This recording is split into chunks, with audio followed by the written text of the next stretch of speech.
nós estamos estudando sobre a depravação total.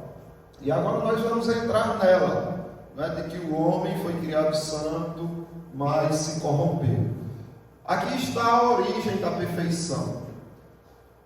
Gênesis capítulo 2, do 15 ao 19, diz assim: Tomou, pois, o Senhor Deus ao homem e o colocou no jardim do Éden para o cultivar e guardar.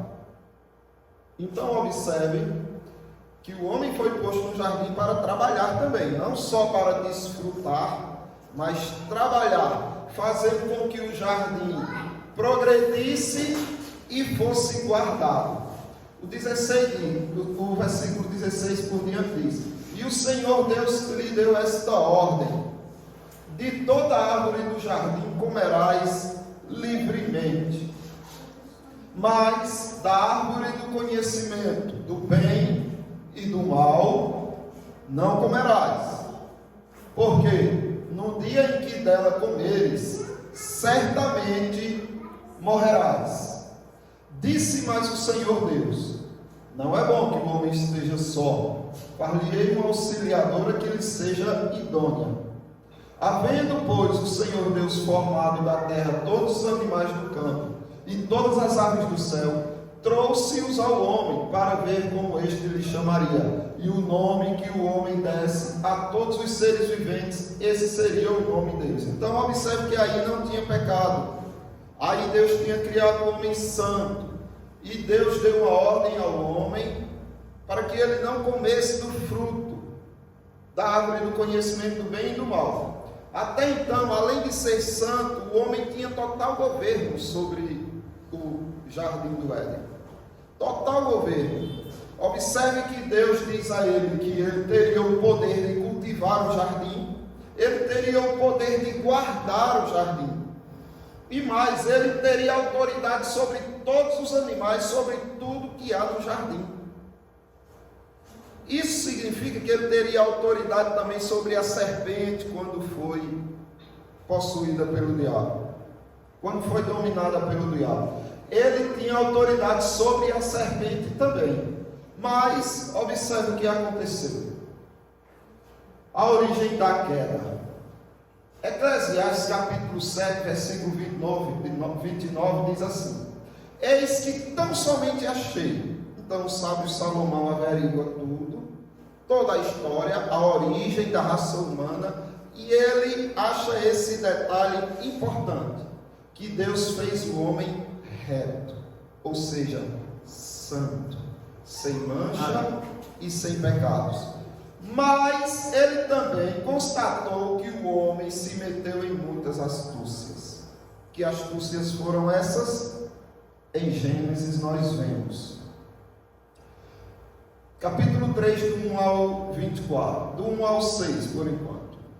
Mas a serpente, mais sagaz que todos os animais selváticos que o Senhor Deus tinha feito, disse à mulher: É assim que Deus disse: Não comerás de toda a árvore do jardim. Respondeu-lhe a mulher: Do fruto da árvore do jardim podemos comer. Das árvores do jardim podemos comer.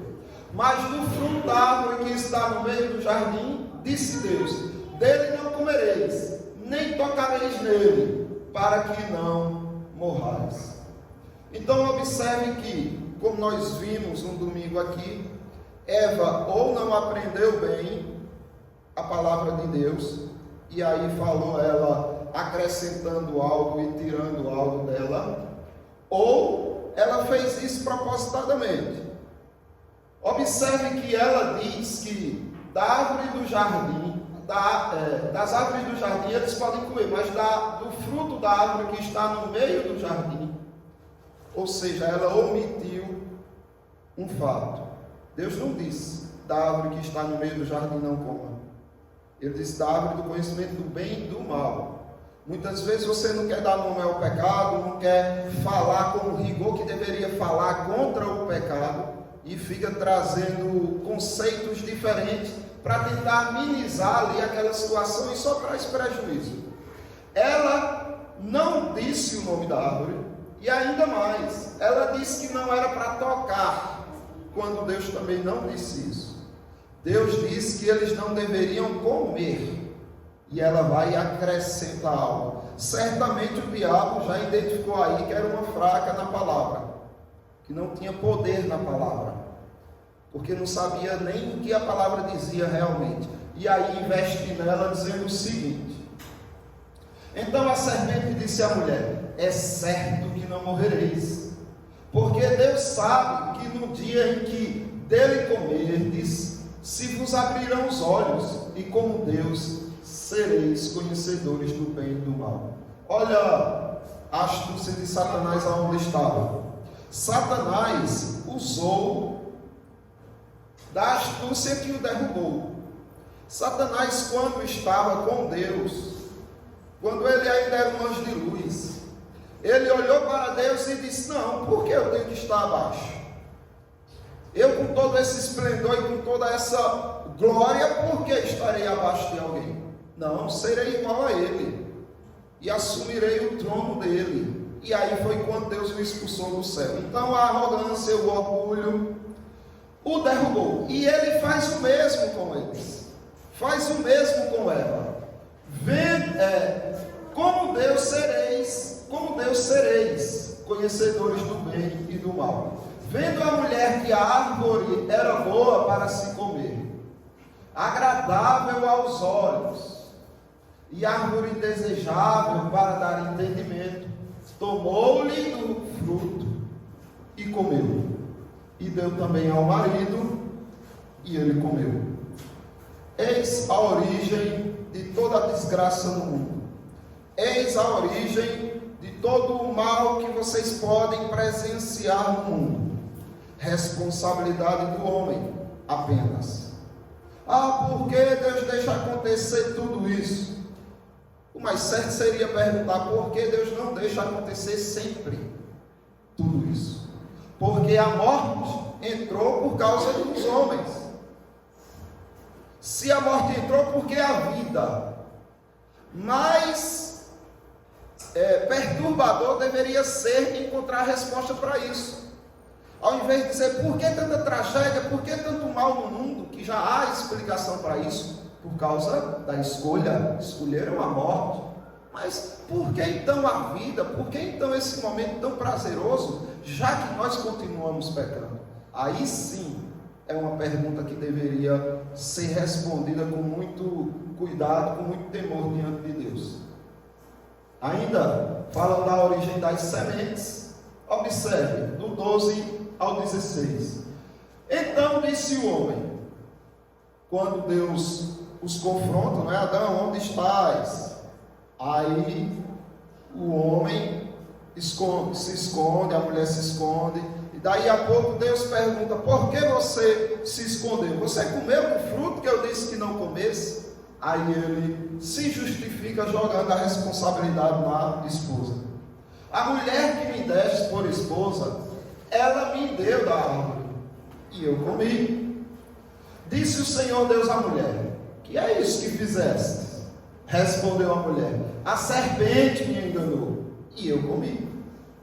Então o Senhor Deus disse à serpente: prestem atenção nessa conversa que Deus está tendo com o diabo, com Satanás, com o dragão, com a serpente, porque aqui está a primeira pregação do Evangelho.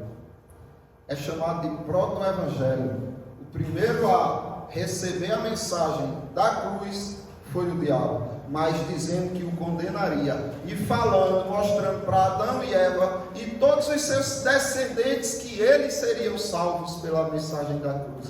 Observe.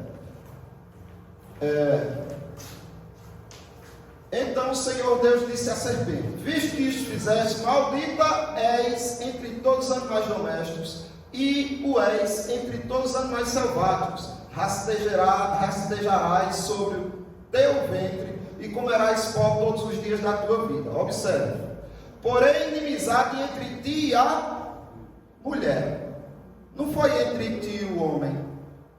Porém, inimizade entre você, Satanás, e a mulher. E aí ele continua dizendo: entre a tua descendência, Satanás, e o seu descendente. Peraí, então haveria uma guerra. Haveria uma guerra entre os descendentes da serpente contra o descendente da mulher, não é isso? Quando a Bíblia diz assim, porém inimizade entre a tua descendência, pode ser um ou mais descendentes ou só um. Podem ser vários descendentes quando ele diz assim, porém inimizade entre ti e a mulher, entre a tua descendência. Se eu perguntar para alguém aqui, olha, qual é a tua descendência? É correto você dizer, a minha descendência são 5 filhos, tal e tal. Ou se limita a um só? Essa palavra aí, a tua descendência. Há muitos. Pode representar muitos. Mas e se eu disser assim, e o seu descendente? Se eu perguntar, quem é o teu descendente? Representa muitos ou um? Um só. E quem era esse descendente que nasceria da mulher sem participação do homem? Jesus.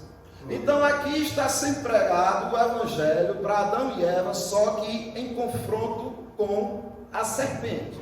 O descendente da mulher, sem participação do homem, o descendente da mulher seria inimigo dos descendentes da serpente.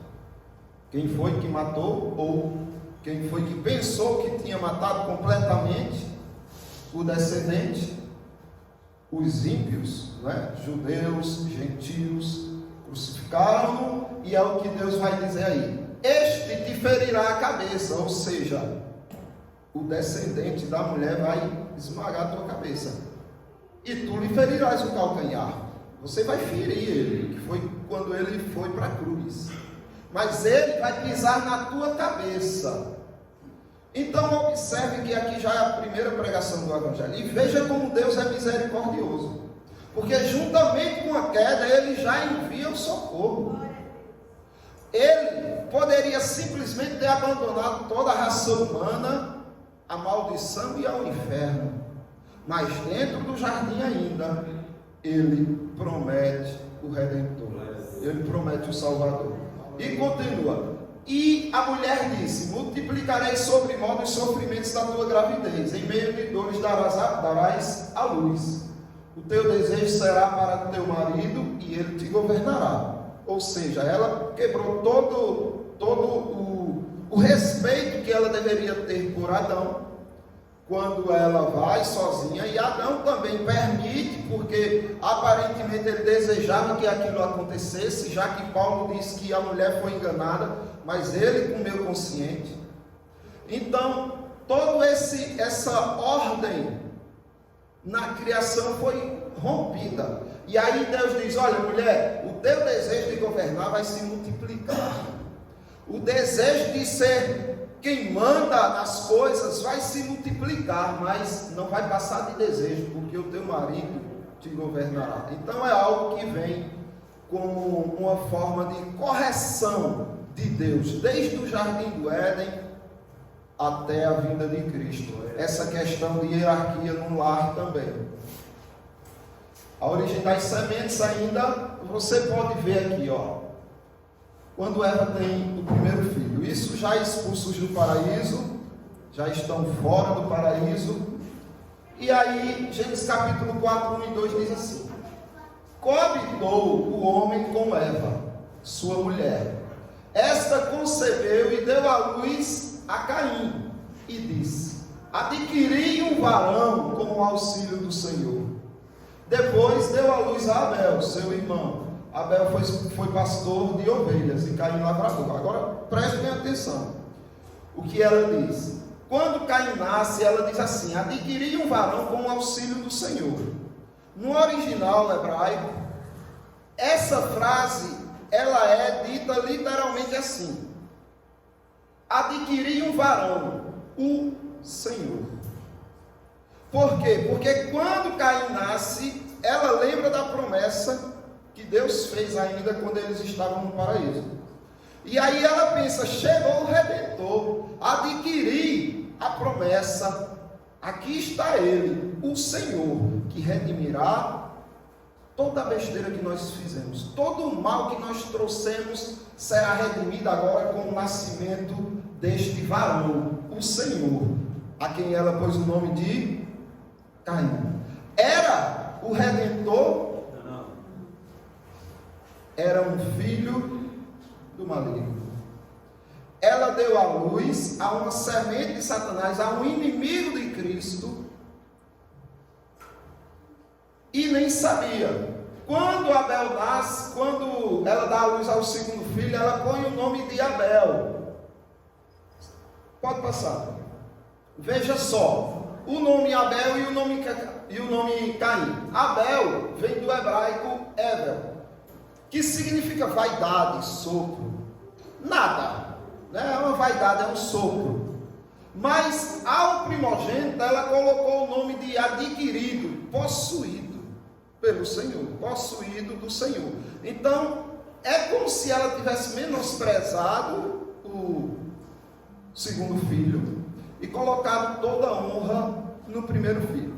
Daí você já começa a perceber o quão difícil é você identificar quem é um joio e quem é um trigo, quem realmente serve a Deus e quem realmente não serve, quem está de fachada, aparentando, porque ela deu todo o status a Caim e deu um certo desprezo, um certo escanteamento a Abel. Então veja, na origem das sementes hoje, 1 João capítulo 3, 11 e 12, diz assim: porque a mensagem que ouvistes desde o princípio é esta, que nos amemos uns aos outros. Não segundo Caim, que era o quê? Do maligno. Não amemos segundo Caim, que era do maligno. Então aqui o apóstolo João está reconhecendo que a semente que nasceu de Eva era a semente do mal, a semente do maligno. E aí ele continua e diz que era do maligno e assassinou seu irmão. E por que o assassinou? Porque as suas obras eram más e as do seu irmão justas. A inveja, os ciúmes, o desejo de querer ser maior que o outro, mais visto que o outro. Vejam como isso é sério. De onde vem a maldade das pessoas? Vem de querer ser mais do que aquilo que de fato são. Quem é você? Pense. Quem é você? Ah, eu sou um arquiteto, eu sou um doutor. Não, você não é nada disso. Você está assim, mas você não é nada disso. Você é um ser completa e totalmente dependente de Deus. Ou seja, sem Ele você não é nada. Por que o doutor chegou a ser doutor? Senão porque Deus deu capacidade a ele de compreensão das coisas. Senão porque Deus deu condição financeira a ele para seguir naquele caminho. Senão porque Deus ainda continua mantendo ele com vida ou com sanidade mental. Percebem que é preciso que se entenda qual é o seu lugar para que você não assassine o seu irmão no coração. Eu não sou assassino, às vezes e nem sabe. Foi que Jesus Cristo disse. Ouviste que foi dito: não matarás. Eu porém vos digo: aquele que odiar o seu irmão sem motivo no coração já o matou. E aí, nós temos motivo para odiar o irmão? É lógico que não. Porque se eu odeio o meu irmão porque ele falhou comigo, isso significa que eu me considero acima dessa falha e que nunca falharei da mesma forma com ninguém. Isso é soberba ou não é? Arrogância. Percebem que nós temos que conhecer o nosso lugar para que a gente passe a ser reconhecido como uma boa semente. Existem só duas sementes no mundo: a do maligno e a do Senhor Jesus Cristo. Somente essas duas. Qual é a semente que você pertence? É aquela que você mais se submete à vontade de Deus e menos se submete à sua própria vontade. Olha, é muito perigoso. um coração, uma pessoa que segue o seu coração. Conselhos desse tipo, fujam. Porque tem gente, principalmente em redes sociais, siga o seu coração. Aquilo que você desejar, faça. Ou seja, essa pessoa está dizendo, siga aquilo que é mais enganoso que o próprio diabo. Porque a Bíblia diz isso, que o coração é enganoso, mais do que todas as coisas, e desesperadamente corrupto. Quem o conhecerá? Então é importante que você conheça o seu lugar diante de Deus. Você é um filho do maligno ou você é um filho do Senhor? Você é uma semente do maligno ou uma semente do Senhor? É preciso que você se questione, porque ninguém vai dar conta de sua alma diante de Cristo. Só você dará conta. Então observe, as obras do seu irmão eram boas e a dele má. Em vez dele parar e dizer, peraí, eu vou corrigir as minhas obras, ele diz, peraí, eu vou destruir a obra dele, porque aí ninguém fica acima de mim. Veja que coisa terrível. Quando alguém aponta um erro ou mostra um erro que você está cometendo, muitas vezes você quer mostrar um erro maior dele, em vez de parar e se corrigir. É verdade, irmão. Vou me corrigir. Muito obrigado pela sua repreensão, muito obrigado pelo seu alerta. Vou me corrigir, mas não. E tu, quem tu pensa que é? Um comedor de farinha. Quantos erros tu também não já cometeste? E aí fica querendo justificar, ou seja, quer preservar as suas obras injustas e ainda por cima matar aquele que está vindo com algo de bom para ele. Então vamos continuar e ver a origem das sementes hoje, como é que estão.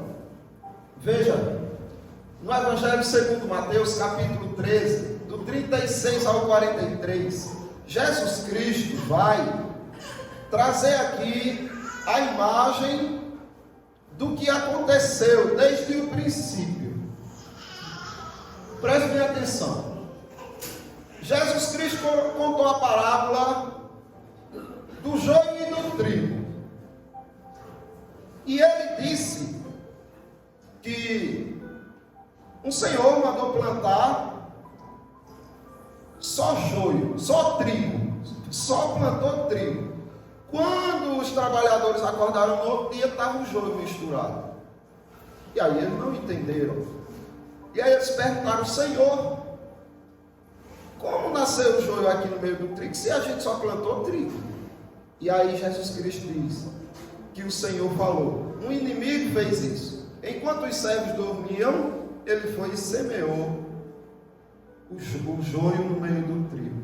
Aí os trabalhadores disseram, querem que a gente arranque logo esse joio, para que o trigo cresça sozinho lá, bem resistente? O Senhor disse, não, pode ser que vocês confundam, e em vez de arrancar um joio, acabe arrancando um trigo, porque no início do crescimento eles são idênticos, não dá para perceber se é joio ou se é trigo. Os dois parecem apenas matinhos. Só que depois que eles crescem, você identifica. Por quê? Quando você espreme o joio, só tem palha. Quando você espreme o trigo, aí caem as sementinhas ali que produz o trigo. Aí o Senhor diz, não, deixa crescer. Quando crescer, vocês separam direitinho. Os discípulos ficaram sem entender a parábola, e aí vem a explicação. Em Mateus capítulo 13, do 36 ao 43. Então, despedindo as multidões, foi Jesus para casa. E, chegando-se a ele, os seus discípulos disseram, explica-nos a parábola do joio do campo. Veja, atentem para como é a vida de um discípulo verdadeiro. A diferença do joio já começa daí. Os outros foram para casa tranquilos. Eu não entendi nada, também não importa. Eu comi do pão que ele multiplicou, eu desfrutei dos momentos de alegria que ele proporcionou. Não entendi a palavra, o que é que tem? Vou para minha casa, sossegado, depois eu venho e sigo ele de novo. Já os discípulos não se conformam. eles querem aprender, eles querem conhecer, eles querem descobrir os mistérios que há no reino de Deus. Por isso que eles fazem isso. Explica-nos a parábola do joio do campo. E ele respondeu: o que semeia a boa semente é o Filho do Homem. Quem? Jesus. Quem semeia a boa semente sou eu, Jesus, o Senhor de vocês. Então é Ele que semeou cada um de vocês. O campo é o mundo. A boa semente são os filhos do reino. O joio são os filhos do maligno. O joio são os filhos do maligno. Se tem alguém que não crê em Cristo, se tem alguém que não se submete à sua vontade, se tem alguém que não ama a sua palavra, esse é um filho do maligno. Por mais que seja dura essa palavra, ela é uma realidade. É o que o próprio Cristo está dizendo. A boa semente são os filhos do reino de Deus. O joio são os filhos do maligno. Então, aquele que crê em Cristo é filho de Deus. Aquele que não crê em Cristo, que não o segue, é filho do maligno. O inimigo que o semeou é o diabo. Quem semeou o joio? O diabo. Por que ele semeou o joio? Porque ele é pai do joio. Ele semeou os filhos dele. Jesus Cristo semeia os filhos do reino. Satanás, quando os trabalhadores, os ministros estão meio atordoados, vai lá e semeia o joio. E aí começam a crescer. A ceifa é a consumação dos séculos, e os ceifeiros são os anjos. Então Jesus Cristo disse: olha, na hora de passar a foice e arrancar joio e trigo, será num dia que eu voltar, na consumação dos séculos, quando eu vier a segunda vez. É isso que ele está dizendo aí. E quem vai ceifar, quem são? Os anjos vão ceifar. Pois assim como o joio é colhido e lançado no fogo, assim será na consumação dos séculos. Do mesmo jeito que o joio, no âmbito natural, é arrancado para que nada serve, é lançado no fogo para não ocupar espaço, assim será na consumação dos séculos. Pois assim como o joio é colhido e lançado no fogo, assim será na consumação dos séculos. Mandará o Filho do Homem e os seus anjos, que ajuntarão do seu reino todos os escândalos e todos os que praticam iniquidade, e os lançarão na fornalha acesa. Ali haverá choro e ranger de dentes. Então os justos resplandecerão como o sol no reino do seu Pai. Quem tem ouvidos para ouvir, ouça. Então, percebem as duas sementes, como elas são distintas. Só que o joio, muitas vezes, eles se parecem muito com os crentes. É um hipócrita. Ele se pinta por fora, então não dá para você saber. A aparência dele é de um crente, mas por dentro ele tem muita malícia, muita maldade, muita discórdia, muito ódio, muita inveja, muita... e o cristão não tem? Não, tem também. Só que tem uma diferença muito grande. O cristão odeia essas falhas que ele comete, e ele batalha para corrigi-las, e ele clama ao Senhor para o purificar desses males, e ele vive uma guerra interna para ser santo perante o Senhor. Só que o joio não. O joio não está nem aí, ele não se preocupa. Então veja só, ainda falando dessa semente, dessas sementes, Jesus Cristo aqui, ele traz uma distinção muito clara, bem parecida com o que ele falou na parábola do joio, onde ele está debatendo com algumas pessoas religiosas que se gabavam, se declaravam filhas de Deus, e ainda acima dos outros. Eles olhavam para os crentes simples e o desprezavam. Olhava para o próprio Jesus e o desprezava, se achava superior a Cristo. Mas oravam, davam dízimo, estavam diariamente no templo, faziam de tudo que um crente faz. Só que não eram filhos de Deus. Veja só, no Evangelho segundo João, capítulo 8, do 43 ao 47. Jesus ele faz uma pergunta para estes que o estavam rejeitando. Qual a razão por que não compreendeis a minha linguagem? Então Jesus Cristo pergunta para eles, por que razão? Vocês não estão compreendendo o que eu estou falando? Por que vocês não entendem a minha linguagem? E aí o próprio Jesus Cristo responde, é porque sois incapazes de ouvir a minha palavra. Vocês não têm poder de ouvir a minha palavra, vocês não têm capacidade de ouvir. Por isso vocês são incapazes de compreender a minha linguagem, a minha palavra. Porque vocês não têm a capacidade de ouvi-la. Aí Jesus Cristo vai dizer de quem eles são. Vós sois de quem? Do diabo.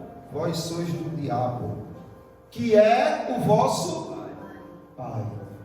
Vocês são do diabo, que é o vosso pai. É duro de ouvir isso. Mas o homem, sem a verdade, vai para o inferno sem chance nenhuma. E o homem, ouvindo a verdade, existe a possibilidade do Espírito Santo transformá-lo e ele crer naquela verdade. Então, por mais que doa, digamos a verdade. Eu lembro de uma vez que eu estava debatendo com um espírita que veio, quando eu trabalhava na Fusão. O espírita veio questionar algumas coisas da Bíblia. Por que vocês creem nesse livro aí? Tem nada a ver e tal, escrito por homens e aquela conversa toda. E eu digo, tu sabe por que tu não crê nesse livro? Aí ele disse, sei, porque não faz sentido. Eu digo, não é por isso. É porque você não é filho de Deus. Que história é essa? Todo mundo é filho de Deus. Que conversa é essa? Me prove que eu não sou filho de Deus. Aí foi quando eu abri esse texto, vós sois do diabo, que é vosso pai. E aí ele se aborreceu, mas ele precisava ouvir essa verdade. Não é que você vai pregar a torta e a direita por aí, simplesmente batendo na você vai para o inferno. Não é essa a ideia. Mas quando a arrogância toma o lugar das pessoas, quando elas se acham superior a Deus, e quando elas rejeitam, querendo menosprezar, humilhar a palavra que você tem, que não é sua, mas do próprio Deus, então você tem o dever de dizer a realidade para eles. Vós sois do diabo, que é vosso pai, e quereis satisfazer-lhes os desejos. Veja bem, outro problema aqui. As pessoas dizem, não, eu sou livre, eu satisfaço os meus desejos. Eu nem sigo a Cristo, nem sigo ao diabo. É possível isso? Ou você serve a Cristo, ou serve ao diabo. Não existe um meio termo. Não existe um em cima do muro. Ou serve a Cristo, ou serve ao diabo. A verdade é essa. O próprio Cristo disse, aquele que não é por mim, é contra mim. Não tenho raiva de crente, viu? Eu até gosto dos crentes, eu só não quero ser. Então, olha, não é que eu sou do diabo, porque é do diabo. Ou você crê em Cristo, ou é do diabo. Não, eu faço o que eu quero. Mentira! Você faz o que o seu pai manda. Ele atiça os teus desejos, os teus prazeres, atiça os teus sentidos para que você queira o mal, para que você queira o pecado, e você diz, sou eu que quero, e ele diz, antes de você sou eu, meu filho, que estou querendo que você siga por esse caminho. E como escravo do pecado, o sujeito segue seu caminho. Já os que são de Deus é diferente. E aí ele continua e diz assim, ele foi homicida desde o princípio, e jamais se firmou na verdade, porque nele não há verdade. quando ele profere mentiras, fala do que lhe é próprio, porque é mentiroso e pai da mentira. Mas, porque eu digo a verdade, não me credes. Então Jesus Cristo olha para aqueles religiosos e diz assim, ó, eu estou dizendo a verdade e vocês não creem em mim. Aí Jesus Cristo pergunta outra coisa para eles: quem dentre vós me convence de pecado? Apareceu algum? Não. Todo mundo ficou caladinho. Como é que vocês não creem em uma pessoa de onde vocês não conseguem enxergar falha nela? Então isso daí já era para deixar eles confusos a respeito do que eles estavam crendo sobre Jesus. Se vos digo a verdade, por que razão não me credes? E aí Jesus Cristo pergunta de novo: se é a verdade que está sendo anunciada diante de vocês, por que vocês não creem? Por quê? Por que eles não creem? Isso. Jesus Cristo responde de novo no 47. Sabe por que eles não creem? Porque quem é de Deus ouve as palavras de Deus. Por isso não me dais ouvidos, porque não sois de Deus. Percebem a situação do joio como é? Não adianta. Olha, às vezes o crente prega e acaba pecando por desejo de salvar. Desejo de salvar é muito bom, mas a gente só pode ir até onde Deus manda, porque senão você pode estar pegando o que é santo e jogando aos cães. Os cães não vão saber dar valor aos que é santo. Ou você vai estar pegando os tesouros do Senhor, as pérolas do Senhor, e jogando aos porcos. Eles vão pisar, dilacerar, não vão saber o valor que tem. Então é você lançar a palavra e não precisa mercadejar. Por favor, aceite. Olha, Jesus é tão bonzinho. Você tem certeza que vai continuar tão duro de coração? Jesus está chorando neste momento. Louco que você venha para Ele. Peraí, aonde tem isso nas Escrituras? Simplesmente o seu dever é pregar o Evangelho. Quem é trigo vem, a boa semente vem. Quem é de Deus faz o que Jesus Cristo disse? Ouve a palavra de Deus. Se o sujeito não quer ouvir, ridiculariza você por causa do Evangelho, é porque ele é o quê? Do diabo, é porque ele não é de Deus. Por isso que ele não dá ouvido, é o que Jesus Cristo está dizendo aí. Alguma dúvida nessa questão, irmãos?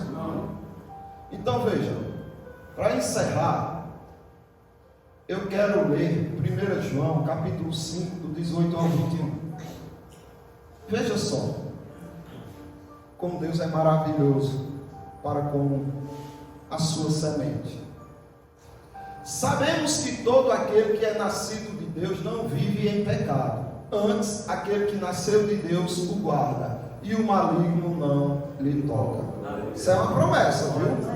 O maligno não toca naquele que é de Deus. Epa, mas peraí, tem um problema.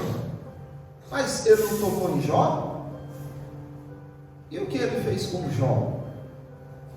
Tirou tudo de Jó, tirou a saúde. É o que? É a missão de Deus. Deus ordenou. Observe que Satanás queria há muito tempo tocar em Jó e nunca tocou. E aí, quando ele chega diante do Senhor, o Senhor o provoca, porque tem muita gente que fica dizendo também: olha para aí como Satanás é usado. Provocou Deus a tal ponto de Deus não resistir e deixar Jó ser tocado. Não. Quem começou a provocação foi o próprio Deus. Satanás chega lá diante do Senhor, juntamente com todos os anjos, Satanás para acusar e os anjos para mostrar ao Senhor quem estava servindo, o que estava sendo feito. E aí o Senhor olha para Satanás e diz: observastes o meu servo Jó? Não, antes ele diz assim: de onde vem Satanás? Aí Satanás diz: de rodear a terra e passear por ela.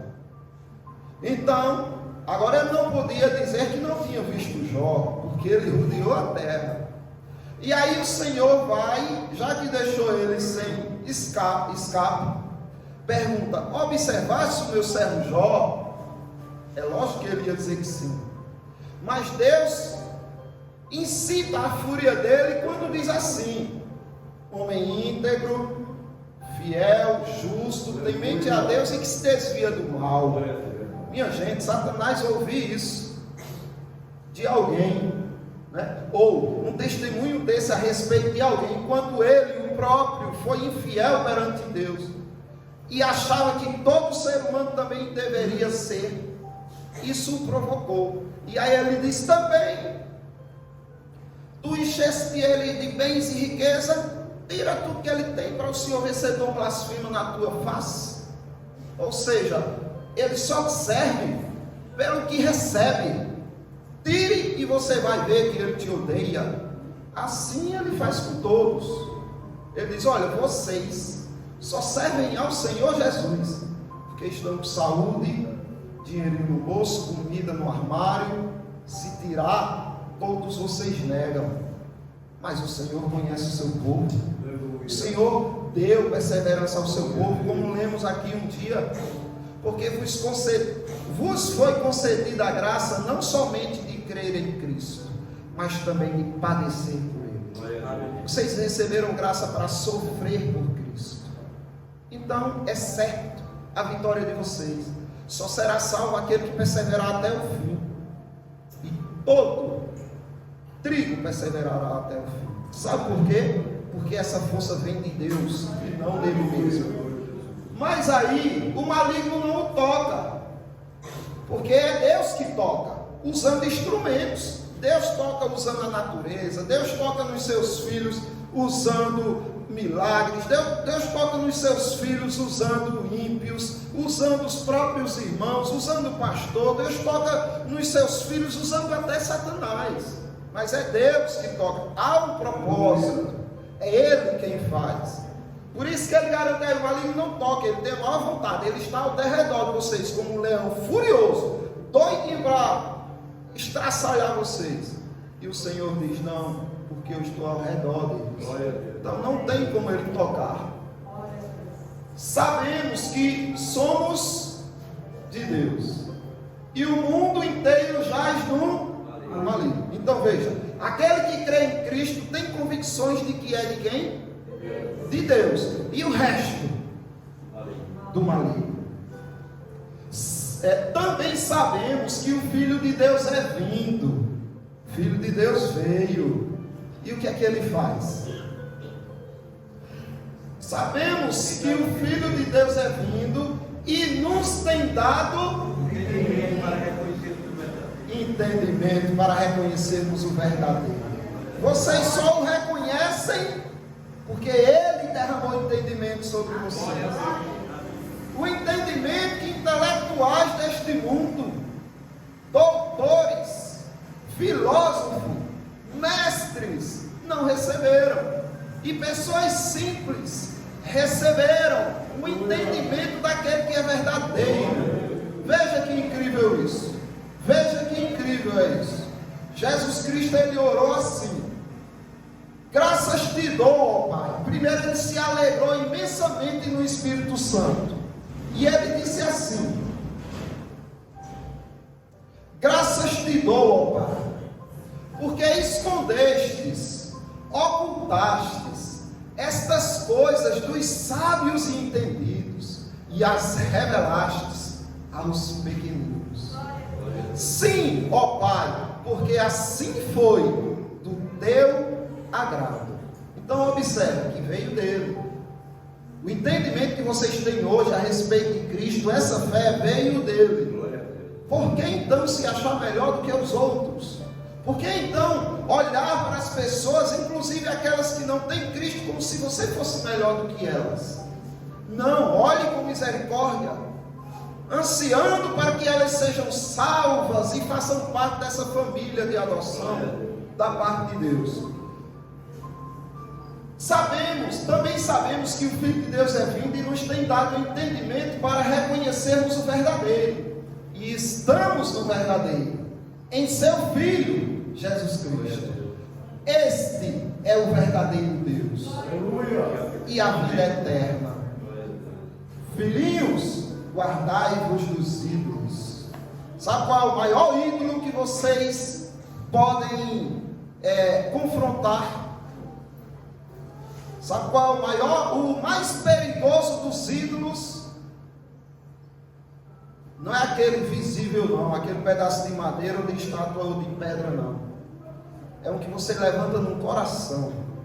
O orgulho, o que derrubou Satanás, o que derrubou Adão e Eva e o que vem derrubando a raça humana. O orgulho é o pior ídolo e que deve ser combatido. O desejo pelo mundo. Você olha para o dinheiro e diz: eu não consigo viver sem. Você olha para os bens: eu não consigo viver sem. Você olha para parentes: eu não consigo viver sem. E coloca eles como se estivessem acima de Deus no coração. Filhinhos, guardai-vos dos ídolos. Vocês receberam o entendimento e vocês estão no verdadeiro. Então se guardem dos ídolos. E aí nós terminamos e eu deixo aqui aberto para que, se os irmãos tiverem alguma pergunta a fazer, a gente dialogar juntos. Aleluia, eu achei interessante essa questão de cair, né? Porque eu não tinha essa visão, por exemplo.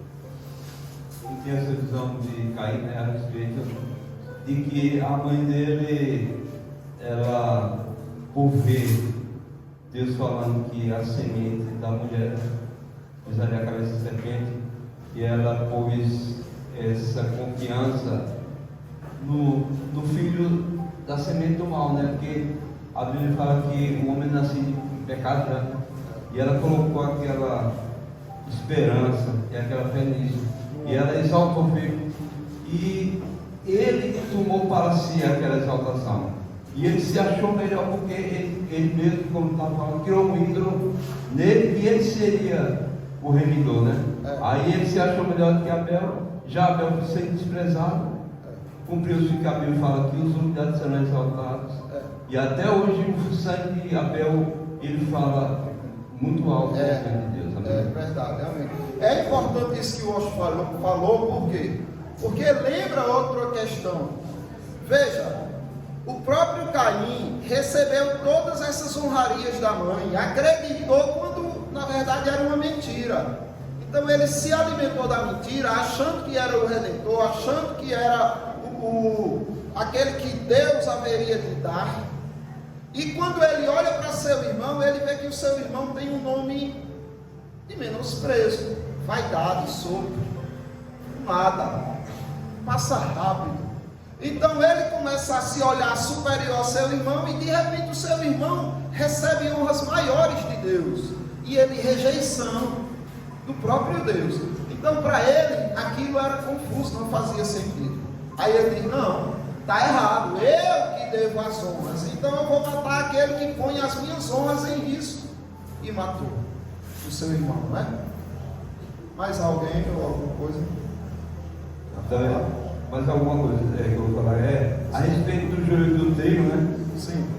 Isso aí nos deixa um exemplo e um alerta para que nós, que fazemos parte da congregação, do corpo de Cristo, desse ministério, a gente vigie para que o joio não seja plantado, o joio não seja colocado no meio do povo de Deus, no meio desse ministério, enquanto a gente dorme.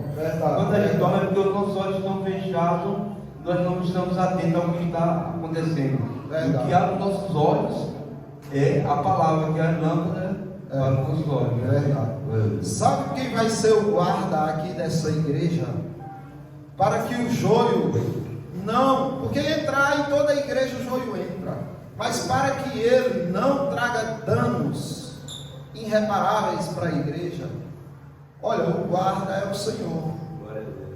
A verdade libertará vocês dos lobos, dos falsos. O próprio Cristo disse: e conhecereis a verdade, e a verdade vos libertará. E ele disse também: eu sou o caminho, a verdade e a vida. Então a verdade é Cristo. E Cristo é o verbo de Deus. Cristo é a palavra de Deus. Ele mesmo disse em sua oração: Pai, santifica-os na verdade. E aí ele conclui dizendo: a tua palavra é a verdade. Então se firmem aqui, e lobo nenhum enganará essa igreja. Ô Júnior, tem uma palavrinha, uma frasezinha só no final do texto assim: quem tem ouvidos, ouça. É verdade, lá na parábola do jogo, né? O que me chama a atenção é aquela palavra. É interessante. Quem tem ouvidos, ouça. Todo mundo não tem ouvidos, a não ser Jesus Cristo está falando do surdo, não. Não é? Me chamou muita atenção aquela palavra. Quem tem ouvidos, ouça. Aí em Apocalipse você vê: quem tem ouvidos, ouça o que o Espírito diz à igreja. Então veja, quem tem ouvidos para ouvir as coisas espirituais. Aí você, estudando sobre a depravação total, nós vamos nos deparar com essas passagens, esse assunto que você trouxe à tona, que diz assim: o homem natural não aceita as coisas do Espírito de Deus, porque eles são loucuras, porque elas se discernem espiritualmente. Só que ele é natural. O homem natural, ele não compreende as coisas do Espírito de Deus. É o que Cristo está dizendo. Quem é nascido do Espírito, ouça e pratique, porque senão ele vem corrigir.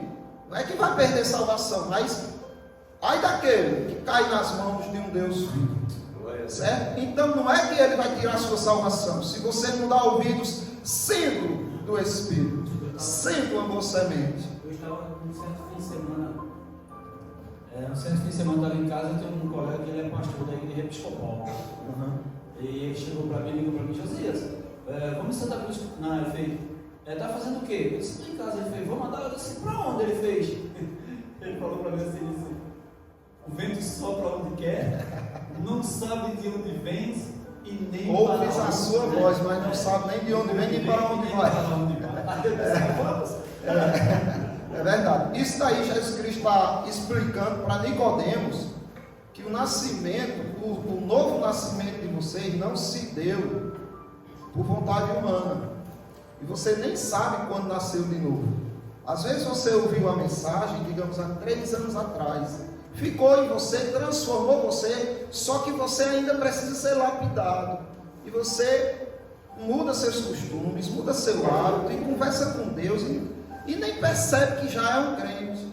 O Espírito soprou, você nem percebeu.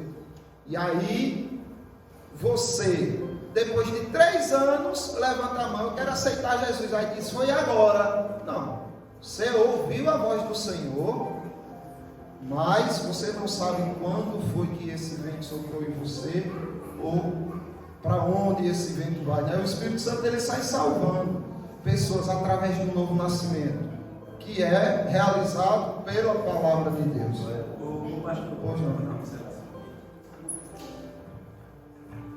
é interessante que o irmão trouxe.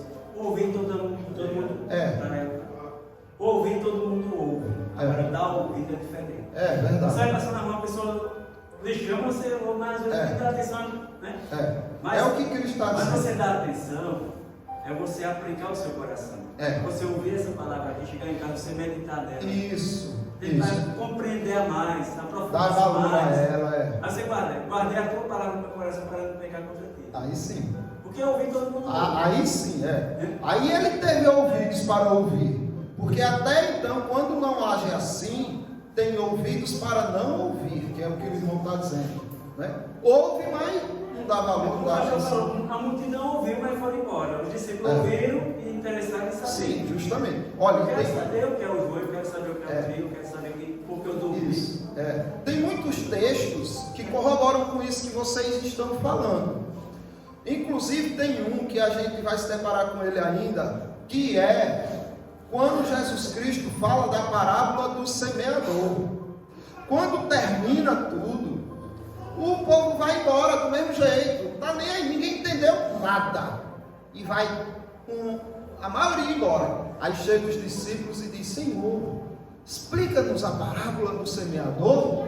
Olha, de novo, eles só queriam entender. Aí Jesus Cristo diz assim: a vós outros vos é dado conhecer os mistérios do reino de Deus, mas aos de fora tudo se ensina por meio de parábola, para que vendo vejam e não percebam, ouvindo ouçam e não entendam, para que não venham a se converter e serem salvos. Veja que coisa, veja que incrível, o privilégio que vocês receberam do Senhor, né? Pastor, tem outro detalhe também, quando o pastor fala acerca da evangelização. Sim. Tem pessoas que não querem rejeitar, né? Ouvir, aí rejeita. Para os olhos do Senhor, ele é aquela pessoa como indigno do evangelho. O Senhor está assim, quando entrar numa cidade, chegar numa casa, se eles forem dignos de receber, a vossa graça, a vossa paz cairá sobre ela. Mas se não for indigno, retira. Bate até os pobres do sapato. Na casa como na vida de não receber. Justamente, porque a maldição sobre aquela casa será tal qual Sodoma e Gomorra. Agora preste atenção nisso que o irmão disse, não é? Olha, quando você vá, lance a sua paz, ou seja, leve o evangelho da paz. Se não quiserem rejeitar, vai embora. Mas é assim que muitas vezes acontece, não. Levante a mão, por favor, e coloca uma música fúnebre. Olha, e se você dobrar a esquina, e se tiver um ladrão, é a sua última chance. É um apelo tão grande, que um monte de gente vem, mas só porque se emocionaram, ficaram com medo do inferno, mas não vieram por amar a Cristo. E aí a igreja diz de quê? De joio. Aí um problema, aí um monte de escândalo aí fora. É porque o crente está fazendo isso. Que crente, minha gente?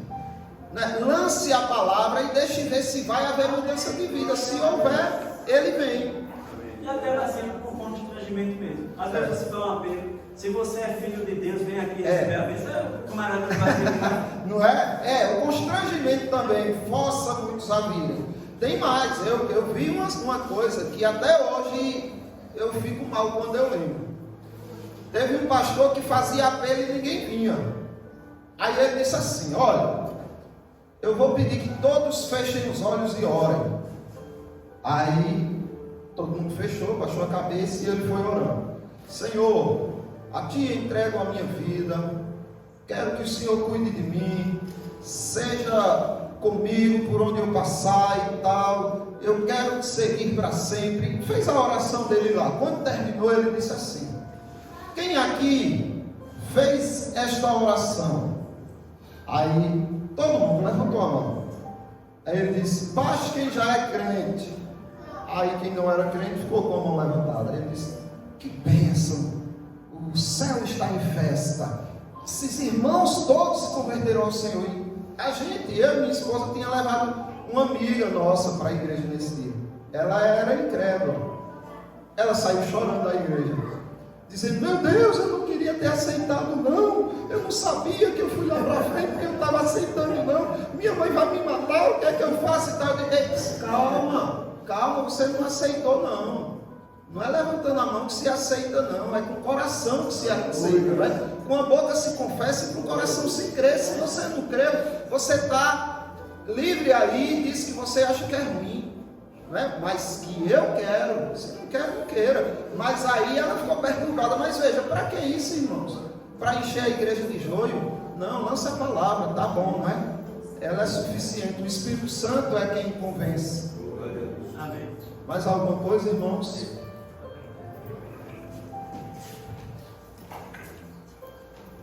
Me veio uma revelação a respeito da astúcia do diabo e de seus filhos. Também dentro do que foi falado, né, a respeito do joio que tem dentro da igreja. Infelizmente às vezes tem, né? Tem. E só vai ser separado com o tempo, depois que crescer, que você vai conseguir diferenciar o que é trigo. A respeito de que já estamos convencidos de que somos salvos realmente pela graça de Deus, que tudo vem dele, para ele, e que o nosso objetivo é nos animarmos ainda mais para praticar as boas obras e a sua vontade em gratidão ao Senhor. Gratidão. Mas eu vejo e já vi acontecer muitas pessoas, até falsos crentes, né, Júlio, dentro da igreja, questionando alguns irmãos. Ah, tu é salvo pela graça. Na Bíblia não está falando que tu é salvo pela graça, então tu pode pecar.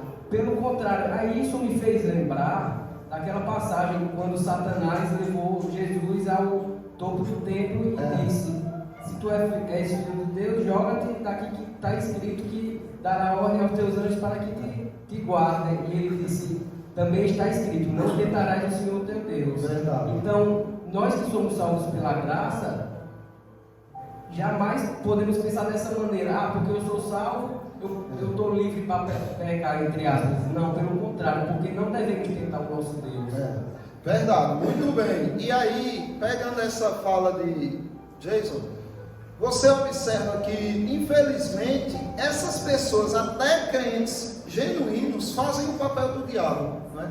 O que o diabo fez com Cristo lá, eles querem fazer com vocês aqui, conosco, não é? Não, se você é salvo, entende que é salvo, então você tem os frutos de um salvo. Você quer agradar, você quer servir, você chora quando peca, você quer se corrigir, é uma luta. É o contrário do que eles estão dizendo. Agora, a pergunta se volta para eles: olha, tu só busca a santidade porque tu tem medo de ir para o inferno, porque tu sabe que se tu pecar, ou tu crê que se tu pecar, tu vai para o inferno. Por medo do inferno você não peca, e eu não peco, ou eu procuro não pecar por amor ao Senhor. Tu é por medo do inferno. Veja que se não é diferente, não é?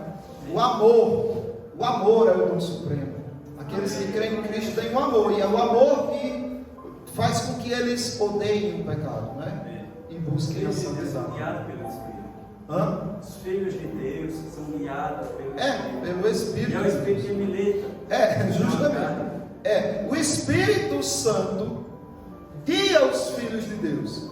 Aí você diz: eu quero pecado. O que é que você está dizendo?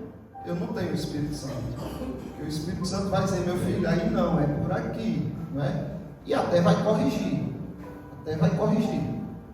Não é que o crente não peque, não se desvie, não se afaste, não passe um tempo fora do mundão. Até pode acontecer. Mas horrível coisa é cair na mão de Deus vivos. Ele diz: olha, não desmaieis quando por ele for reprovado, porque Deus corrige ao filho a quem recebe e açoita a todo filho a quem recebe. Então observe, Deus corrige os seus filhos. Aí depois ele diz: agora, se vocês são bastardos e não filhos, aí vocês não vão ser corrigidos. Vocês vão viver a vidinha de pecado de vocês e dizer: nossa, está tão bom aqui na igreja. Só que um bastardo ele não corrige. Agora um crente, um dele, um filho, ele diz: não, você não, vem cá. E aí ele diz: olha, não desmaieis quando por ele for reprovado, quando por ele for corrigido, né? Jesus fala: eu sou a porta, aquele que entrar por mim entrará, sairá e achará passagem. É verdade. Então ele tem essa liberdade. Ele vai estar sempre com Cristo. Se ele está dentro, está com Cristo. Quando vocês saírem da igreja, estarão com Cristo. Para onde vocês forem, ele estará ali mostrando o alimento verdadeiro, né? Mais alguma coisa, irmãos?